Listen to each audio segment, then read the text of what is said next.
ਮਿਲੀਏ ਸੁਖਵਿੰਦਰ ਜੀ ਉਹਨਾਂ ਦੇ ਨਾਲ ਗੱਲਬਾਤ ਜਾਰੀ ਹੈ। ਇਸ ਹਿੱਸੇ ਦੇ ਵਿੱਚ ਯਕੀਨਨ ਤੁਸੀਂ ਬਹੁਤ ਕੁਝ ਜਾਣਿਆ ਹੋਵੇਗਾ। ਗੱਲਬਾਤ ਦੇ ਅਗਲੇ ਹਿੱਸੇ ਦੇ ਵਿੱਚ ਤੁਸੀਂ ਇਹਨਾਂ ਦੀ ਜਿਹੜੀ ਇੱਥੇ ਬਹਿਰੀਨ ਦੇ ਅੰਦਰ ਲਾਈਫ ਹੈ ਉਸ ਦੇ ਬਾਰੇ ਜਾਣੋਗੇ। ਸੁਖਵਿੰਦਰ ਜੀ, ਬਹਿਰੀਨ ਦੇ ਵਿੱਚ ਤੁਸੀਂ ਇੱਕ ਵੱਡੇ ਸੋਸ਼ਲ ਵਰਕਰ ਦੇ ਨਾਂ ਤੇ ਜਾਣੇ ਜਾਂਦੇ ਹੋ। ਸੋਸ਼ਲ ਵਰਕਰ ਤੁਸੀਂ ਕਿਵੇਂ ਬਣਦੇ ਹੋ? ਇਹ ਸੋਚ ਤੁਹਾਡੇ ਜ਼ਿਹਨ ਦੇ ਵਿੱਚ ਕਿਵੇਂ ਆਈ? ਐਮ ਸਾਹਿਬ, ਸੋਸ਼ਲ ਵਰਕਰ ਐਕਚੁਅਲੀ ਮੇਰਾ ਕਾਫੀ ਕਮਿਊਨਿਟੀ ਡਿਫਰੈਂਸ ਕੰਟਰੀਜ਼ ਅੰਬੈਸੀਜ਼ ਵਗੈਰਾ ਦੇ ਨਾਲ ਥੋੜ੍ਹੇ ਬਹੁਤੇ ਮੇਰੇ ਕਨੈਕਸ਼ਨ ਹੈ, ਜਾਂ ਇੱਥੇ ਕਈ ਕੰਟਰੀਆਂ ਦੀ ਦੇਰ ਪਰਸਨਲ ਨੈਸ਼ਨੈਲਿਟੀ, ਜਿੱਦਾਂ ਇਸ ਤਰ੍ਹਾਂ ਲੈ ਲਓ ਏਸ਼ੀਅਨ ਨੈਸ਼ਨੈਲਿਟੀ ਹੋ ਗਿਆ, ਥਾਈ ਕਮਿਊਨਿਟੀ ਹੋ ਗਈ, ਫਿਲੀਪੀਨ ਕਮਿਊਨਿਟੀ ਹੋ ਗਈ, ਇੰਡੋਨੇਸ਼ੀਅਨ ਕਮਿਊਨਿਟੀ ਹੋ ਗਈ, ਬਹਿਰੀਨ ਕਮਿਊਨਿਟੀ ਹੋ ਗਈ ਲੋਕਲ, ਉਹਨਾਂ ਦੀਆਂ ਕੁਛ ਗਰੁੱਪਸ ਆ। ਕੋਈ ਗਰੁੱਪ ਆ ਐਕਟੀਵਿਟੀ ਲੈ ਕੇ ਸਪੋਰਟਸ ਐਕਟੀਵਿਟੀ ਹੋ ਗਈ, ਮੈਂ ਉਹਨਾਂ ਦੇ ਵਿੱਚ ਵੀ ਇਨਵੋਲਵ ਆ। ਹੈਲਥ ਵਾਸਤੇ ਜਿਹੜੀ ਤਾਂ ਉਹਨਾਂ ਦੇ ਵਿੱਚ ਵੀ ਇਨਵੋਲਵ ਆ। ਫਿਰ ਮੇਰਾ ਨੇਚਰ ਹੈ ਕਿ ਪਹਿਲਾਂ ਤੋਂ ਜਦੋਂ ਕਹਿੰਦੇ ਵੀ ਬਾਬੇ ਨਾਨਕ ਦਾ ਫਲਸਫਾ ਲੈ ਕੇ ਤੁਰੇ ਹਾਂ ਕਿ ਨਾਮ ਜਪੋ, ਵੰਡ ਛਕੋ, ਕਿਰਤ ਕਰੋ, ਠੀਕ ਆ। ਤੇ ਉਹ ਜਦੋਂ ਫਿਰ ਸੋਸ਼ਲ ਲਾਈਫ ਦੀ ਗੱਲ ਆ ਜਾਂਦੀ ਆ ਤਾਂ ਫਿਰ ਉਹ ਆਪਣੇ ਆਪ ਨੂੰ ਉਸ ਚੀਜ਼ ਨਾਲ ਇਨਵੋਲਵ ਕਰ ਲਈਦਾ ਕਿ ਚਲੋ ਇਹ ਸਭ ਦੇ ਭਲੇ ਵਾਸਤੇ ਆ, ਸਰਬੱਤ ਦੇ ਭਲੇ ਵਾਸਤੇ ਆ, ਤੇ ਇਹਨੂੰ ਜ਼ਰੂਰ ਜੋੜਨਾ ਚਾਹੀਦਾ। ਤਕਰੀਬਨ ਜਿੱਥੇ ਕਿਤੇ ਵੀ ਐਕਟੀਵਿਟੀ ਹੁੰਦੀ ਹੈ ਇਸ ਤਰ੍ਹਾਂ ਦੀ, health activity, beach cleaning, environmental activity, ਉਹਦੇ ਵਿੱਚ ਮੈਂ ਜ਼ਰੂਰ ਕੋਸ਼ਿਸ਼ ਕਰਦਾ ਕਿ ਜਾ ਕੇ ਉਹਨਾਂ ਨਾਲ ਰਲੀਏ। ਤੁਹਾਡੀ ਇੱਕ ਵੱਡੀ ਐਕਟੀਵਿਟੀ ਇਹ ਸੀ ਕਿ ਤੁਸੀਂ ਸਮੁੰਦਰ ਦੀ ਜਿਹੜੀ ਸਫਾਈ ਸੀ ਕਮਿਊਨਿਟੀ ਦੇ ਬਹੁਤ ਸਾਰੇ ਲੋਕਾਂ ਨੇ ਮਿਲ ਕੇ ਕੀਤੀ। ਹਾਲਾਂਕਿ ਕੰਮ ਸਰਕਾਰਾਂ ਦਾ ਹੈ, ਗਵਰਨਮੈਂਟਾਂ ਦਾ ਹੁੰਦਾ। ਐਕਚੁਅਲੀ ਇਸ ਦੇ ਪਿੱਛੇ ਕੀ ਕਹਾਣੀ ਸੀ? ਤੁਹਾਨੂੰ ਦੱਸਦੇ ਕਿ ਮੈਂ ਤੁਹਾਨੂੰ ਦੱਸਦਾ, ਇੱਥੇ ਮੇਰਾ ਕਲੋਜ਼ ਫਰੈਂਡ ਆ, he is working with the city beach, one of the company marina, ਤਾਂ ਉਸਨੇ ਮੈਨੂੰ, ਅਸੀਂ ਬੈਠੇ ਅਸੀਂ ਸਲਾਹ ਕੀਤੀ ਕਿ ਚਲੋ ਯਾਰ ਬੀਚ ਕਲੀਨਿੰਗ ਕਰ ਲਈਏ, ਕਿਉਂਕਿ as a we are part of a core, ਜਿਸ ਕੰਪਨੀ ਦੇ ਵਿੱਚੋਂ ਕੰਮ ਕਰ ਰਹੇ ਹਾਂ ਇਹਨਾਂ ਦਾ ਮੈਥੋਂ ਕਿ we have one project Planet 21 we save the plant, we save the environment. ਉਹਦੇ ਜ਼ਰੀਏ ਸਾਨੂੰ ਇਸ ਤਰ੍ਹਾਂ ਦੀਆਂ ਕੁਛ ਐਕਟੀਵਿਟੀਆਂ ਜ਼ਰੂਰੀ ਆ as a part of membership of core, ਉਹ ਐਕਟੀਵਿਟੀ ਜ਼ਰੂਰੀ ਆ। ਇਸ ਕਰਕੇ ਅਸੀਂ ਉਹ ਐਕਟੀਵਿਟੀਆਂ ਲਈ ਥੋੜ੍ਹੇ ਕਰਦੇ ਰਹੀਦਾ। ਪਲਾਂਟ ਲਾਤੇ, ਟਰੀ ਲਾਤੀ, ਬੀਚ ਕਲੀਨਿੰਗ ਕਰ ਲੈ, ਹੋਰ ਪਬਲਿਕ ਏਰੀਆ ਤੇ ਮਤਲਬ ਫੂਡ ਵੇਸਟ ਕੰਪਨੀ, ਉਹਨਾਂ ਨਾਲ ਫੂਡ ਵਗੈਰਾ ਸ਼ੇਅਰ ਕਰਦਾ। ਇਹ ਤਾਂ ਕੰਪਨੀ ਦੇ ਥਰੂ ਮਤਲਬ। ਉਸ ਤੋਂ ਬਾਅਦ ਮੇਰਾ ਬਿਲੀਵ ਆ ਕਿ ਜਿੱਦਾਂ ਰਮਜ਼ਾਨ ਆ ਗਿਆ, share the food to others, Iftar ਦੇ ਟਾਈਮ ਤੇ ਉਹ ਬਿਲੀਵ ਮਤਲਬ ਜਿੱਦਾਂ ਆਪਣਾ ਦਸਵੰਧ ਕੱਢਣਾ। ਤੇ ਉਸ ਤਰ੍ਹਾਂ ਜਦੋਂ ਫਿਰ ਅਸੀਂ ਡਿਸਾਈਡ ਕੀਤਾ ਕਿ ਚਲੋ ਬੀਚ ਕਲੀਨ ਕਰਨਾ ਹੈ, ਤਾਂ we meet some friends together, then we approach to one of Filipino community also. They join us. There is one carryover company, they are join with us. Then we decide where which beach. So we found one beach next to us here in city beach area, the public area beach, which one we found is very dirty. So we decide to clean this. So we all companies, and we support by Capital Governor Mr. Joseph Lorry. Actually, he's very helpful. He's very helpful, and he always beside this kind of activity. He's personally coming and joining with us. Appreciate. So that part to be done all together. So फिर ਅਸੀਂ ਜਦੋਂ ਇਹ beach clean ਕੀਤਾ, then जी cover by the social media, cover by the local media, ਤਾਂ actually good activity ਤਾਂ ਅਸੀਂ ਕਹਿ ਸਕਦੇ ਹਾਂ। ਤੇ ਉਹਦੇ ਨਾਲ ਕੀ ਹੁੰਦਾ, ਤੁਹਾਡਾ ਦੂਸਰੀ ਕਮਿਊਨਿਟੀ ਨੂੰ ਜਾਣਨ ਦਾ ਤੁਹਾਨੂੰ ਮੌਕਾ ਮਿਲਦਾ ਜਦੋਂ ਇਸ ਤਰ੍ਹਾਂ ਦੇ ਗਰੁੱਪ ਜਾਂ ਐਕਟੀਵਿਟੀ ਕਰਦੇ ਹਾਂ। ਕਿਤਨੀ ਕਮਿਊਨਿਟੀਜ਼ ਲੋਕ, ਕਿਤਨੇ ਕੰਟਰੀਜ਼ ਤੋਂ ਲੋਕ ਹੈ ਮੋਸਟਲੀ ਜਦੋਂ, ਹਾਂ ਜੀ, ਤਕਰੀਬਨ ਏਸ਼ੀਅਨ ਸਾਰੇ ਜੁਆਇਨ ਕਰਦੇ ਆ। Mostly Asian people, they are more than our, ਮਤਲਬ ਕਹਿ ਸਕਦੇ ਹਾਂ। ਆਪਾਂ ਵੀ ਏਸ਼ੀਆ ਦੇ ਵਿੱਚ ਆਉਂਦੇ ਹਾਂ, ਲੇਕਿਨ ਫਿਲੀਪੀਨੋ ਗਰੁੱਪ ਹੋ ਗਿਆ, ਜਾਂ ਥਾਈ ਪੀਪਲ ਹੋ ਗਿਆ, ਜਾਂ ਇੰਡੋਨੇਸ਼ੀਅਨ ਹੋ ਗਏ, ਪਾਕਿਸਤਾਨੀ ਮੁੰਡੇ ਹੋ ਗਏ, ਨਾਲ ਸਾਰੇ ਤਰ੍ਹਾਂ ਦੇ ਹਰੇਕ ਲੋਕਲ ਬਹਿਰੀਨੀ ਹੋ ਗਏ। ਹਰੇਕ ਬੰਦੇ ਨੇ ਉਸ ਵਿੱਚ ਪਾਰਟਿਸਿਪੇਟ ਕੀਤਾ। ਤਾਂ ਅਸੀਂ ਇੱਕ ਵਾਰ ਨਹੀਂ ਕੀਤਾ, ਮਤਲਬ ਕਈ ਜਗ੍ਹਾ ਅਸੀਂ ਕੀਤਾ ਇਹ ਜੀ, activity। ਕਈ ਤਰ੍ਹਾਂ ਦੇ ਐਕਟੀਵਿਟੀਜ਼ ਕਈ ਵਾਰ ਕੀਤੀਆਂ ਇਹ ਐਕਟੀਵਿਟੀਆਂ ਛੋਟੀਆਂ। ਬਲੱਡ ਡੋਨੇਸ਼ਨ ਵਗੈਰਾ ਵੀ ਹੁੰਦਾ ਰਹਿੰਦਾ ਹੈ। ਅਸੀਂ ਹੋਟਲ ਦੇ ਵਿੱਚ ਬਲੱਡ ਡੋਨੇਸ਼ਨ ਕਰਦੇ ਰਹੇ ਹਾਂ। ਤੇ ਜਿੱਥੇ ਮਤਲਬ ਤੁਹਾਨੂੰ ਮੌਕਾ ਮਿਲਦਾ, ਮੇਰਾ ਤਾਂ ਕਹਿਣਾ ਇਹ ਹੈ ਵੀ ਤੁਸੀਂ ਇਹ ਨਾ ਸੋਚੋ ਕਿ ਇਹ ਸਾਡਾ ਫੰਕਸ਼ਨ ਨਹੀਂ ਜਾਂ ਸਾਡੀ ਐਕਟੀਵਿਟੀ ਨਹੀਂ। ਅਗਰ ਤੁਹਾਨੂੰ ਲੱਗ ਰਿਹਾ ਕਿ ਐਕਟੀਵਿਟੀ ਪਬਲਿਕ ਵਾਸਤੇ ਜਾਂ ਮਤਲਬ ਹੈਲਥ ਵਾਸਤੇ ਜਾਂ এনवायरमेंट ਵਾਸਤੇ ਹੋ ਰਹੀ ਆ, ਯੂ ਮਸਟ ਬੀ ਅਟੈਂਡ। ਬਹੁਤ ਅੱਛੇ। ਅਗਰ ਅਸੀਂ ਬਹਿਰੀਨ ਦੀ ਜਿਹੜੀ ਗਵਰਨਮੈਂਟ ਹੈ ਜਾਂ ਬਹਿਰੀਨ ਦੇ ਜਿਹੜੇ ਲੋਕ ਹਨ ਉਹਨਾਂ ਦੇ ਬਿਹੇਵੀਅਰ ਨੂੰ ਦੇਖਦੇ ਹਾਂ ਤੇ ਉਹਨਾਂ ਨੇ ਹਰ ਸ਼ਖਸ ਨੂੰ ਖੁੱਲ੍ਹ ਦਿੱਤੀ ਹੋਈ ਹੈ ਜੀ, ਆਜ਼ਾਦੀ ਹੈ। ਇੱਥੇ ਅਗਰ ਅਸੀਂ ਕੰਪੈਰੀਜ਼ਨ ਕਰੀਏ ਜਿਹੜੇ ਲੋਕ ਪੰਜਾਬ ਬੈਠੇ ਨੇ, ਇੰਡੀਅਨ ਪੰਜਾਬ ਬੈਠੇ ਨੇ, ਪਾਕਿਸਤਾਨੀ ਪੰਜਾਬ ਬੈਠੇ ਨੇ, ਕਿੰਨਾ ਕੁ ਡਿਫਰੈਂਸ ਲੱਗਦਾ ਹੈ ਕਿ ਉੱਥੇ ਅਸੀਂ ਸਾਰੀਆਂ ਆਜ਼ਾਦੀਆਂ ਨਹੀਂ ਦੇ ਪਾਏ। ਕਿਆ ਇਹ ਵਜ੍ਹਾ ਨਹੀਂ ਬਣਦੀ ਕਿ ਸਾਡੇ ਪਿੱਛੇ ਜਾਣ ਦੀ ਕਈ ਜਿਹੜੀਆਂ ਵਜ੍ਹਾ ਹਨ, ਇੱਕ ਵਜ੍ਹਾ ਇਹ ਵੀ ਹੈ? ਬਿਲਕੁਲ, ਇਹ ਸਭ ਤੋਂ ਵੱਡੀ ਵਜ੍ਹਾ ਇਹ ਹੈ ਕਿਉਂਕਿ ਉੱਥੇ ਮੈਂ ਫਿਰ ਵੀ ਉਹੀ ਕਹਿ ਰਿਹਾ ਕਿ ਈਜ਼ੀ ਟੂ ਅਪਰੋਚ ਨਥਿੰਗ। ਅਗਰ ਤੁਹਾਨੂੰ ਪਰਸਨਲ ਪ੍ਰੋਬਲਮ, ਅਗਰ ਉਹਦੀ ਵੀ ਕੰਪਲੇਂਟ ਕਰਨੀ ਆ, ਤੁਹਾਡੀ ਪ੍ਰੋਬਲਮ ਹੈ, ਉਹਨੂੰ ਸੋਲਵ ਕਰਨ ਦੀ ਬਜਾਏ ਉਹਨੂੰ ਹੋਰ ਡਿਜ਼ਾਸਟਰ ਤਰੀਕੇ ਨਾਲ ਪੇਸ਼ ਕਰ ਰਹੇ ਆ। ਉਸ ਪ੍ਰੋਬਲਮ ਨੂੰ ਸੋਲਵ ਨਹੀਂ ਕਰਨ ਦਾ। ਇੱਥੇ ਕੀ ਆ ਕਿ ਤੁਸੀਂ ਫਰੀडम, ਤੁਸੀਂ ਲਾਅ ਦੇ ਹਿਸਾਬ ਅੰਡਰ ਦੇ ਵਿੱਚ ਰਹਿ ਕੇ, ਲੋਕਲ ਲਾਅ ਦੇ ਅੰਡਰ ਦੇ ਵਿੱਚ ਰਹਿ ਕੇ ਤੁਸੀਂ ਕੁਝ ਵੀ ਕਰ ਸਕਦੇ, ਤੁਹਾਨੂੰ ਇਜਾਜ਼ਤ ਹੈ। ਸਟੇਟ ਵਿਦਨ ਸਟੇਟ ਬਣਾ ਕੇ ਤੁਸੀਂ ਕੁਝ ਨਹੀਂ ਇੱਥੇ ਕਰ ਸਕਦੇ। ਸਟ੍ਰਿਕਟ ਉਹਦੇ ਅਗੇਂਸਟ ਐਕਸ਼ਨ ਹੋਊਗਾ। ਤੁਸੀਂ ਜੋ ਵੀ ਉਹਨਾਂ ਦੇ ਲਾਅ ਦੇ ਅੰਦਰ ਰਹਿ ਕੇ ਤੁਸੀਂ ਜੋ ਵੀ ਆਪਣੀ ਐਕਟੀਵਿਟੀ ਕਰਨੀ ਆ, no need to disturb others। ਅੱਛਾ, ਇੱਥੇ ਮੈਂ ਰੋਡਸ ਤੇ ਦੇਖਿਆ, ਮੈਨੂੰ ਕਿਤੇ ਪੁਲਿਸ, ਕਿਤੇ ਚੌਕਾਂ ਦੇ ਵਿੱਚ ਟ੍ਰੈਫਿਕ ਪੁਲਿਸ, ਕੋਈ ਹੂਟਰ, ਕੋਈ ਇਸ ਤਰੀਕੇ ਦੀ ਉਹ ਚੀਜ਼ ਨਹੀਂ ਹੈ। ਆਪਣੇ ਤੌਰ ਤੇ ਲੋਕ ਟ੍ਰੈਫਿਕ ਰੂਲਸ ਨੂੰ ਫਾਲੋ ਕਰ ਰਹੇ ਹਨ, ਸਾਰਾ ਕੁਝ ਹੋ ਰਿਹਾ ਹੈ। ਇਹੀ ਲੋਕ ਜਦੋਂ ਉੱਥੇ ਚਲੇ ਜਾਂਦੇ ਨੇ ਉਹਨਾਂ ਏਰੀਆਜ਼ ਦੇ ਅੰਦਰ, ਤੇ ਉਦੋਂ ਬੇਕਾਨੂੰਨੀ ਕਿਉਂ ਹੋ ਜਾਂਦੇ ਹਨ ਜਿਹੜੇ ਇੱਥੇ ਹੀ ਲੋਕ ਸਾਰਾ ਕੁਝ ਫਾਲੋ ਕਰ ਰਹੇ ਨੇ? ਉਹਦਾ ਤੁਹਾਡੇ ਨਜ਼ਦੀਕ ਕੀ ਹੈ ਵੀ ਸਟੇਟ ਜਿਹੜੀ ਹੈ ਉਹਦਾ ਇੱਕ ਜੋ ਉਸਨੇ ਬਣਾ ਕੇ ਪੈਰਾਮੀਟਰਸ ਦੇ ਦਿੱਤੇ ਹਨ, ਸਿਸਟਮ ਦੇ ਦਿੱਤੇ ਹਨ, ਉਹ ਉਹਨਾਂ ਦੇ ਜ਼ਿਹਨ ਦੇ ਵਿੱਚ ਹੈ ਜਾਂ ਕੋਈ ਹੋਰ ਵਜ੍ਹਾ ਹੁੰਦੀ? ਨਹੀਂ, ਇੱਥੇ ਵੀ ਤੁਸੀਂ ਜਦੋਂ ਟ੍ਰੈਫਿਕ ਵਾਲੇ ਉਦੋਂ ਆਉਂਦੇ ਆ ਜਦੋਂ ਟ੍ਰੈਫਿਕ ਜਾਮ ਹੋ ਜਾਂਦਾ ਰੋਡਾਂ ਤੇ, ਉਹ ਆ ਕੇ ਕਲੀਅਰ ਕਰਦੇ ਆ। ਕੋਈ ਐਕਸੀਡੈਂਟ ਹੋ ਗਿਆ ਜਾਂ ਉਸ ਤਰੀਕੇ ਨਾਲ ਉਹਦਾ ਇਮੀਡੀਏਟਲੀ ਐਕਸ਼ਨ ਹੁੰਦਾ। ਆਪਣੇ ਉਹ ਚੀਜ਼ ਨਹੀਂ ਹੈਗੀ। ਸਪੈਸ਼ਲੀ ਦੂਸਰੀ, ਆਪਣੇ ਹਰੇਕ ਚੌਂਕ ਦੇ ਵਿੱਚ ਪੁਲਿਸ ਵਾਲੇ ਖੜੇ ਆ। ਦੇ ਨੋਟ ਸੋਲਵ ਦਾ ਟ੍ਰੈਫਿਕ ਇਸ਼ੂ, ਦੇ ਕ੍ਰੀਏਟ ਦਾ ਇਸ਼ੂ। ਠੀਕ ਹੈ ਨਾ। ਅੱਜ ਕੱਲ੍ਹ ਕੈਮਰੇ ਸਾਰੀ ਜਗ੍ਹਾ ਲੱਗੇ ਹੋ, ਅਗਰ ਓਵਰ ਸਪੀਡ ਜਾ ਰਿਹਾ, ਬੈਲਟ ਨਹੀਂ ਲੱਗੀ, ਉਹ ਕੈਮਰਿਆਂ ਦੇ ਵਿੱਚ ਆ ਰਿਹਾ, ਤੁਸੀਂ ਐਕਸ਼ਨ, ਇਹ ਗਵਰਨਮੈਂਟ ਐਕਸ਼ਨ ਲੈ ਰਹੀ ਆ। ਅਸੀਂ ਗੱਡੀ ਚਲਾ ਰਹੇ ਹਾਂ, ਸਾਨੂੰ ਰੋਡ ਤੇ ਕਦੇ ਨਹੀਂ ਰੋਕਿਆ। ਜਦੋਂ ਸਾਡੀ ਪਾਸਿੰਗ ਲਈ ਗੱਡੀ ਜਾਂਦੀ ਹੈ, ਸਾਨੂੰ ਪਤਾ ਲੱਗਦਾ ਅਸੀਂ ਕਿੰਨੀ ਵਾਰ ਰੈੱਡ ਲਾਈਟ ਕ੍ਰੋਸ ਕੀਤੀ ਆ, ਕਿੰਨੀ ਵਾਰ ਅਸੀਂ ਬੈਲਟ ਨਹੀਂ ਲਏ। ਉਸ ਹਿਸਾਬ ਨਾਲ ਸਾਨੂੰ ਉਹਦਾ ਫਾਈਨ ਪਰ ਸਟ੍ਰਿਕ ਆ। ਆਪਣੇ ਉਹ ਚੀਜ਼ ਨਹੀਂ, ਪੇਪਰ ਕੱਟ ਕੇ ਦੇ ਦਿੰਦੇ ਆ ਚਲਾਉਣ ਭੁਗਤੋ। ਉਹ ਚਲਾਨ ਭੁਗਤਣ ਦੇ ਚੱਕਰ 'ਚ ਲੋਕੀ ਸਟਾਰਟ ਗਿਵਿੰਗ ਦਾ ਮਨੀ, ਕਰਪਸ਼ਨ ਮੋਰ ਈਜ਼ੀ। ਤਾਂ ਉਹ ਜਿਹੜੀ ਚੀਜ਼ ਆ ਉਹ ਹਰੇਕ ਦੇ ਮਨ ਦੇ ਵਿੱਚ ਵਹਿਮ ਆ ਕਿ ਇਹ ਪੁਲਿਸ ਵਾਲੇ ਉੱਥੇ ਖੜੇ ਆ, ਉਹ ਰੋਡ ਤੇ ਖੜੇ ਆ, ਉਸ ਨੂੰ ਕ੍ਰੋਸ ਕਰਨ ਵਾਸਤੇ ਉਹ ਗਲਤ ਰਸਤੇ ਚੁਣ ਲੈਂਦੇ ਆ, ਜਿਹਦੇ ਨਾਲ ਪਬਲਿਕ ਦਾ ਵੀ ਨੁਕਸਾਨ ਹੁੰਦਾ, ਐਕਸਟਰਾ ਮਾਈਲੇਜ ਹੁੰਦੀ ਆ, ਐਕਸਟਰਾ ਪ੍ਰਦੂਸ਼ਣ ਹੁੰਦਾ ਆ। ਲੇਕਿਨ ਅਗਰ ਉਹੀ ਚੀਜ਼ ਓਪਨ ਕੀਤੀ ਜਾਵੇ ਕਿ ਅਗਰ ਕੋਈ ਕਾਨੂੰਨ ਤੋਂ ਗਲਤ ਜਾ ਰਿਹਾ ਉਹਨੂੰ ਰੋਕਿਆ ਜਾਵੇ, ਉਹ ਅਲੱਗ ਚੀਜ਼ ਹੈ।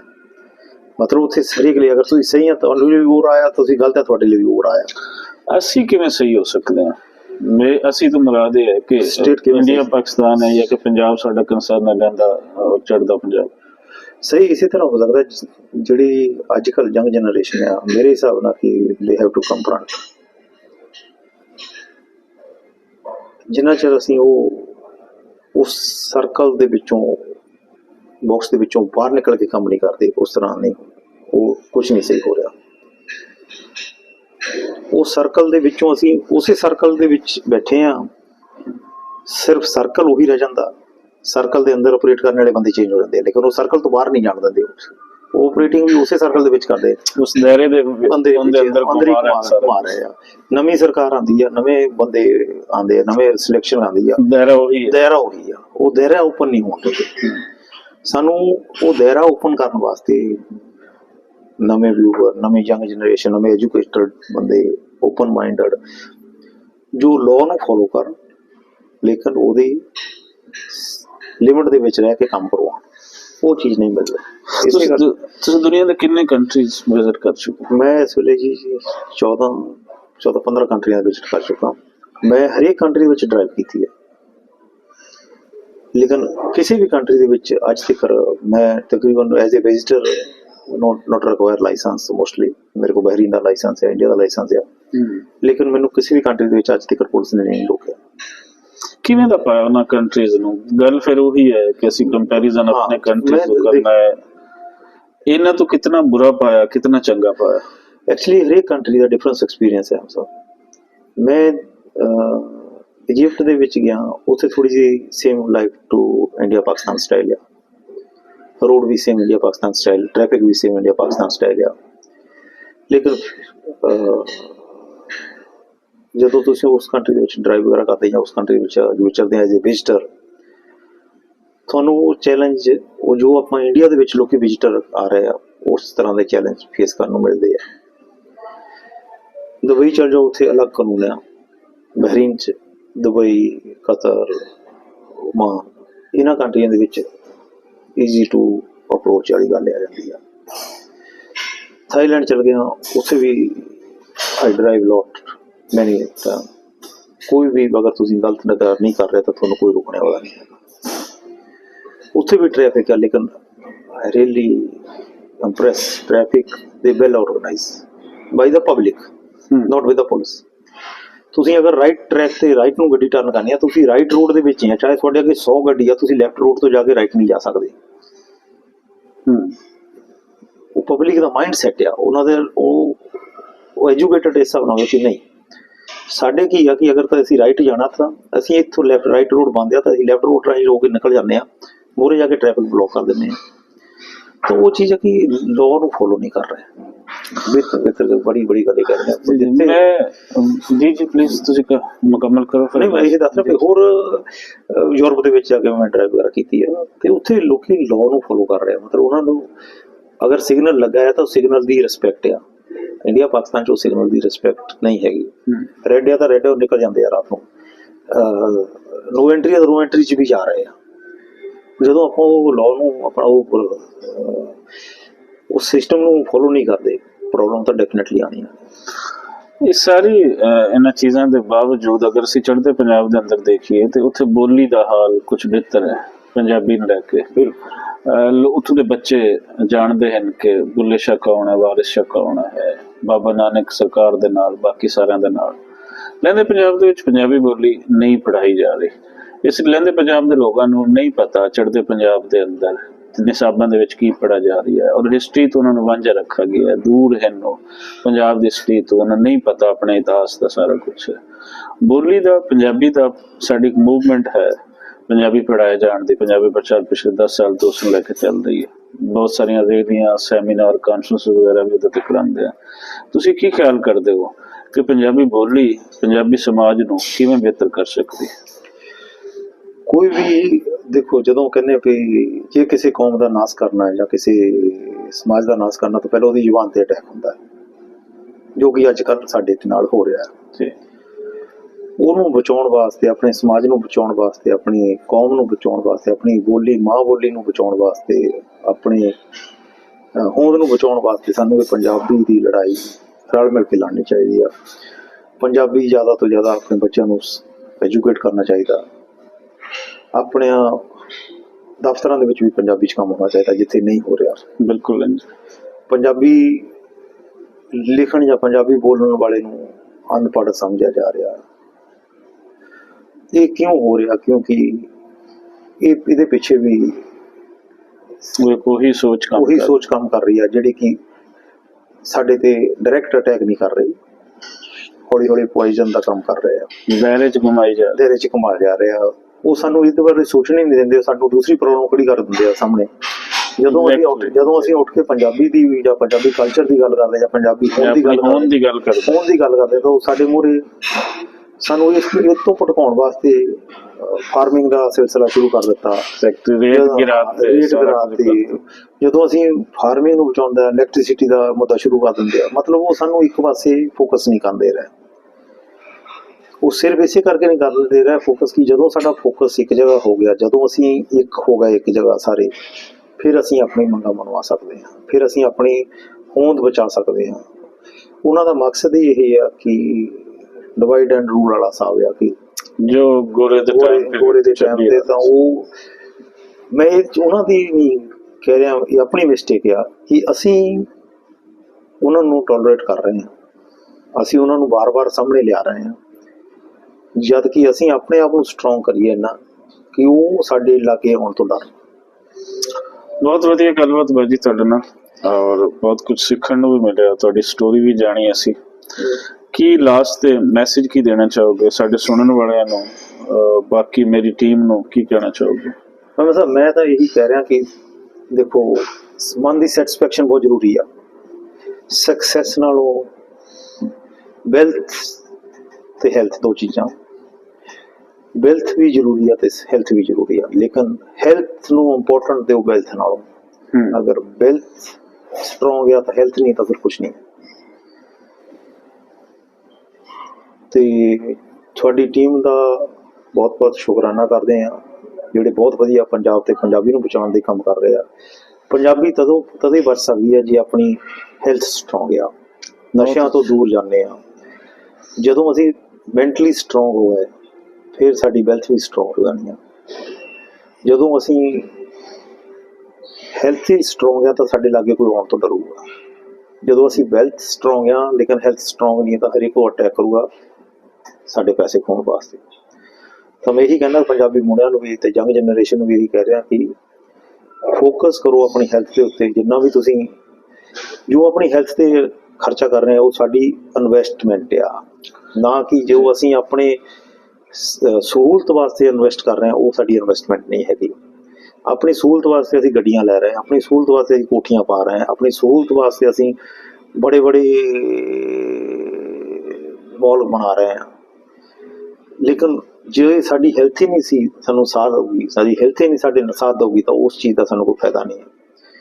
ਪਹਿਲਾਂ ਹੈਲਥ ਮੈਂਟਲੀ ਸਟਰੋਂਗ ਹੋਈਏ, ਹੈਲਥ ਸਟਰੋਂਗ ਹੋਈਏ, ਉਸ ਤੋਂ ਬਾਅਦ ਵੈਲਥ ਵੀ ਸਟਰੋਂਗ ਕਰੀਏ, ਫਿਰ ਉਸ ਤੋਂ ਬਾਅਦ ਆਪਣੇ ਫਿਰ ਕੋਈ ਉਹਦੇ ਚ ਅਸੀਂ ਬਿਹਤਰੀ ਕਰ ਸਕਦੇ ਹਾਂ। ਜੇ ਅਸੀਂ ਜਾਈਏ ਤਾਂ ਮੈਂ ਤੁਹਾਨੂੰ ਦੱਸਦਾ ਕਿ ਹੁਣ ਹਰੇਕ ਉਹ ਬੰਦਾ ਅੱਜ ਦੀ ਡੇਟ 'ਚ ਬਿਨਾਂ ਮੈਡੀਕਲ ਬਿਨਾਂ ਗੋਲੀਆਂ ਖਾਈਆਂ ਤੋਂ ਨਹੀਂ ਚੱਲ ਰਿਹਾ। ਮੇਰਾ ਮੰਨਣਾ ਹੈ ਕਿ ਜਦੋਂ ਪੁਰਾਣੇ ਬੁੜਿਆਂ ਵਾਲਾ ਆਪਾਂ ਪੁਰਾਣੇ ਬਜ਼ੁਰਗਾਂ ਨਾਲ ਦੇਖਦੇ ਹਾਂ, ਕਦੇ ਹਸਪੀਟਲ ਨਹੀਂ ਗਏ ਸੀ, ਕਦੇ ਡਾਕਟਰ ਕੋਲ ਨਹੀਂ ਗਏ ਸੀ। ਜੇ ਸਿਰ ਦਰਦ ਹੁੰਦਾ ਤਾਂ ਉਹਨੇ ਕਹਿਣਾ ਸੌਂ ਲਓ, ਚਾਹ ਪੀ ਲਓ, ਰਾਤ ਨੂੰ ਦੁੱਧ ਪੀ ਲਓ, ਸੌਂ ਲਓ, ਰੈਸਟ ਕਰ ਲਓ। ਤਾਪ ਚੜਿਆ ਤੇ ਕੋਈ ਗਰਮ ਕੱਪੜਾ ਲੈ ਲਓ ਤੇ ਉਹ ਪਸੀਨਾ ਆਊਗਾ, ਨਿਕਲ ਜਾਊਗਾ। ਤੇ ਉਹਦੇ ਨਾਲ ਕੀ ਹੁੰਦਾ ਸੀ ਕਿ ਸਾਡਾ ਮਾਈਂਡ ਸੈਟ ਸੀ, ਅਸੀਂ ਫੋਕਸ ਮਾਈਂਡ ਅਸਲ ਸਟਰੋਂਗ ਸੀ, ਮੈਂਟਲੀ ਸਟਰੋਂਗ ਸੀ, ਹਰੇਕ ਚੀਜ਼ ਨੂੰ ਅਸੀਂ ਈਜ਼ੀਲੀ ਲੈ ਲੈਂਦੇ ਸੀ। ਅੱਜ ਕੱਲ੍ਹ ਕੀ ਆ, ਸਾਡੇ ਮੈਂਟਲੀ ਸਟਰੋਂਗ ਨਹੀਂ ਹੈਗੇ। ਜਦ ਕਿ ਅਸੀਂ ਸਟਰੋਂਗ ਦਿਸਦੇ ਹਾਂ, ਪੈਸੇ ਵੱਲੋਂ ਸਟਰੋਂਗ ਦਿਸਦੇ ਹਾਂ, ਸ਼ਾਈਨ ਕਰ ਰਹੇ, ਲੇਕਿਨ ਉਹ ਸ਼ਾਈਨ ਨਹੀਂ ਹੈਗੀ। ਥੋੜ੍ਹਾ ਜਿਹਾ ਅਸੀਂ ਇੱਧਰ ਉੱਧਰ ਹੁੰਦੇ ਹਾਂ ਤਾਂ ਅਸੀਂ ਡਾਇਰੈਕਟਲੀ ਹਸਪੀਟਲ ਨੂੰ ਭੱਜਦੇ ਹਾਂ, ਟੈਸਟ ਕਰਾਉਣ ਲੱਗਦੇ ਹਾਂ। ਉਸ ਮਾਲਕ ਤੇ ਜਾਤ ਤੇ ਭਰੋਸਾ ਰੱਖਣਾ ਜ਼ਰੂਰੀ ਆ। ਜਿਹਨੇ ਸਾਨੂੰ ਕ੍ਰੀਏਸ਼ਨ ਕੀਤਾ, ਗੋਡ ਨੇ ਸਾਨੂੰ ਬਣਾਇਆ, ਉਹਨੇ ਸਾਡੀ ਬੋਡੀ ਦੇ ਵਿੱਚ ਜੋ ਪਾਇਆ। ਅਗਰ ਸ਼ਾਇਦ ਕਿਸੇ ਨੂੰ ਬੁਰਾ ਲੱਗੇ, ਕਿਸੇ ਨੂੰ ਸਹੀ ਲੱਗੇ, ਮੇਰਾ ਜੋ ਮੰਨਣਾ ਹੈ ਕਿ ਬਲੀਵ ਯੋਰਸੈਲਫ। ਜਦੋਂ ਤੁਸੀਂ ਆਪਣੇ ਆਪ ਤੇ ਵਿਸ਼ਵਾਸ ਕਰਦੇ ਆ ਨਾ, ਫਿਰ ਤੁਸੀਂ ਸਟਰੋਂਗ ਆ। ਜਦੋਂ ਤੁਸੀਂ ਆਪਣੇ ਆਪ ਤੇ ਵਿਸ਼ਵਾਸ ਨਹੀਂ ਕਰਦੇ, ਸੋਸ਼ਲ ਮੀਡੀਆ ਦੇ ਅੱਜ ਕੱਲ੍ਹ ਹਰ ਇੱਕ ਤਰ੍ਹਾਂ ਦੀ ਬਿਮਾਰੀ ਦੇ 100 ਵੀਡੀਓ 200 ਵੀਡੀਓ ਇੱਕ ਦੇ ਪਏ ਆ, ਲੇਕਿਨ ਉਹ ਵੀ ਇੱਕ ਦੂਸਰੇ ਨਾਲ ਕੋਈ ਵੀ ਮੈਚ ਨਹੀਂ ਕਰਦਾ। ਜਦੋਂ ਅਸੀਂ ਉਹਨਾਂ ਚੀਜ਼ਾਂ ਨੂੰ ਦੇਖਣ ਲੱਗਦੇ ਹਾਂ, ਅਸੀਂ ਮੈਂਟਲੀ ਕਮਜ਼ੋਰ ਹੋ ਜਾਂਦੇ ਹਾਂ। ਅਸੀਂ ਆਪਣੇ ਆਪ ਅੰਦਰ ਜੋ ਚੀਜ਼ਾਂ ਲੱਭਣ ਲੱਗ ਪੈਂਦੇ ਨੇ ਵੀਕਨੈਸ। ਜਦ ਕਿ ਜਿਸ ਨੇ ਕ੍ਰੀਏਸ਼ਨ ਕੀਤਾ, ਜਿਹਨੇ ਰੱਬ ਨੇ ਸਾਨੂੰ ਬਣਾਇਆ, ਜਿਹਨੇ ਸਾਡਾ ਇਹ ਸਰੀਰ ਬਣਾਇਆ, ਉਹਨੇ ਸਭ ਕੁਝ ਸਾਡੇ ਅੰਦਰ ਪਾ ਦਿੱਤਾ ਹੈ। ਉਹਨੇ ਮੈਡੀਕੇਸ਼ਨ ਨਹੀਂ ਬਣਾਈ, ਫੂਡ ਸੋਰਸ ਬਣਾਇਆ ਕਿ ਸਾਨੂੰ ਉਹ ਚੀਜ਼ ਦੀ ਜ਼ਰੂਰਤ ਹੈ, ਪ੍ਰੋਟੀਨ ਦੀ ਸਾਨੂੰ ਜ਼ਰੂਰਤ ਹੈ, ਨੈਚੁਰਲ ਪ੍ਰੋਟੀਨ। ਮੈਂ ਇਹੀ ਕਹਿਣਾ ਵੀ natural protein, natural food, fresh food ਖਾਓ ਤੇ ਆਪਣੀ ਸਿਹਤ ਨੂੰ ਤੰਦਰੁਸਤ ਰੱਖੋ, ਆਪਣੀ ਹੈਲਥ ਨੂੰ ਸੰਭਾਲੋ। ਹੈਲਥ ਸੰਭਾਲੋ ਤੇ ਉਸ ਤੋਂ ਬਾਅਦ ਆਪਣੀ ਵੈਲਥ ਸੰਭਾਲੋ। ਬਹੁਤ ਅੱਛੀ ਗੱਲਬਾਤ ਸੀ ਤੁਸੀਂ, ਔਰ ਇਹਦੇ ਤੋਂ ਬਹੁਤ ਕੁਝ ਜਾਣਨ ਨੂੰ ਮਿਲਿਆ। ਮੀਆਂ ਮੁਹੰਮਦ ਬਖਸ਼ ਫਰਮਾਉਂਦੇ ਨੇ ਕਿ ਦਰਦਮੰਦਾਂ ਦੇ ਸੁਖਨ ਮੁਹੰਮਦ ਦੇਣ ਗਵਾਹੀ ਹਾਲੂ, ਜਿਸ ਪੱਲੇ ਫੁੱਲ ਬੱਧੇ ਹੋਵਣ ਆਵੇ ਬਾਸ ਰੁਮਾਲੂ। ਸੋ ਇਹ ਫੁੱਲਾਂ ਦੀ ਖੁਸ਼ਬੂ ਤੁਹਾਡੇ ਨਾਲ ਸਾਂਝੀ ਕੀਤੀ, ਚੰਗੀ ਲੱਗੇ ਤੇ ਆਪਣੇ ਯਾਰਾਂ ਬੇਲੀਆਂ ਨਾਲ ਸ਼ੇਅਰ ਕਰਨਾ, ਕਿਉਂਕਿ ਸੁਰਤ ਆਵੇਗੀ ਤੇ ਅਸੀਂ ਬਚਾਂਗੇ ਤੇ ਪੰਜਾਬ ਪੰਜਾਬੀ ਬਚੇਗੀ, ਪੰਜਾਬੀ ਕੌਮ ਬਚੇਗੀ।